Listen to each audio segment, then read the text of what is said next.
নমস্কার বন্ধুরা, আমি পিয়ালি একটা নতুন কুলোর কাজ নিয়ে চলে এসেছি। প্রথমে কুলোটার উপরে পেন্সিলে করে এঁকে নিয়েছি, তারপর দুজনের মুখটা কমপ্লিট করে নিয়েছি। এখানে বউ আর বরের পাঞ্জাবি আর শাড়িটা লাল কালারের রেখেছি, কারণ বিয়ের দিনে লাল কালারটাই সব থেকে সুন্দর লাগে। ওড়নাটাও আমি লাল কালারের করে দিয়েছি। এখানে সমস্ত কাজটাই আমি ক্লায়েন্টের পছন্দ অনুযায়ী করেছি।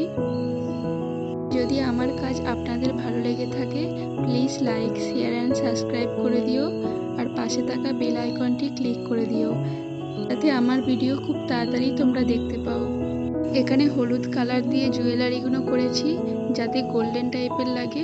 সাদা মালার ওপরে সবুজ কালারটা ফাঁকা ফাঁকা করে দিয়ে দিয়েছি, তার উপরে একটু লাল কালারের দিয়েছি, যাতে দেখতে ভালো লাগে। তারপর পিছনের ব্যাকগ্রাউন্ডটা আমি হলুদ কালারের করেছি। তারপর পুরো কুলোটাই আমি লাল কালারের করব। লাল আর হলুদের মাঝখানে একটু হলুদ কালার দিয়ে মিশিয়ে নিয়েছি, যাতে বোঝা না যায়।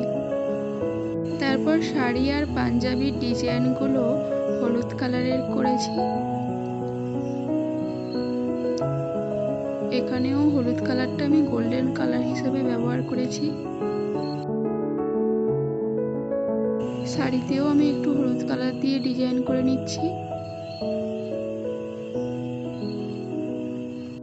বিয়ের সমস্ত ধরনের কাজই আমি করে থাকি। কুলো, গাছকৌটো, থালা, তত্ত্ব সাজানোর সমস্ত ধরনের কাজই আমি করে থাকি।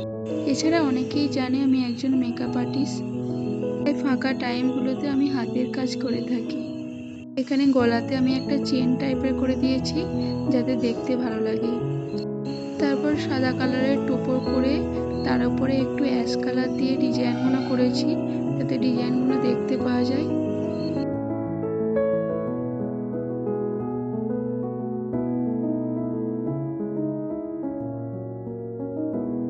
তারপর বইয়ের মুকুটটা আমি করে নেব সাদা কালারের। প্রথমে আমি ছোট একটা মুকুট করেছিলাম, তারপর মুখটা একটু বড় টাইপের লাগছিল বলে চুলের কাজটা আমি ওড়নাটা একটু বাড়িয়ে দিয়েছি, তারপর মুকুটটাও আমি একটু বাড়িয়ে দিয়েছি। তারপর ওপরের ফাঁকা জায়গাতে আমি দুজনের নাম লিখে নিয়েছি, স্বাতি আর শুভেন্দু। দুজনের নামটা আমি একটু কলকা টাইপের করেছি, মানে নামের মাঝখানে একটু হালকা কলকা করে দিয়েছি।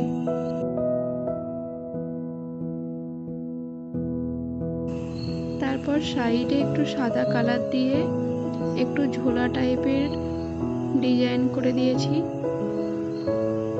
যাতে এই ফাঁকা জায়গাগুলি দেখতে ভালো লাগে। কুলোর সাইডগুলো আমি একটু ডিজাইন করে দেব সাদা কালার দিয়ে। তারপর সব শেষে ভার্নিশ লাগিয়ে নেব। এটি ফাইনাল লুক। ধন্যবাদ বন্ধুরা।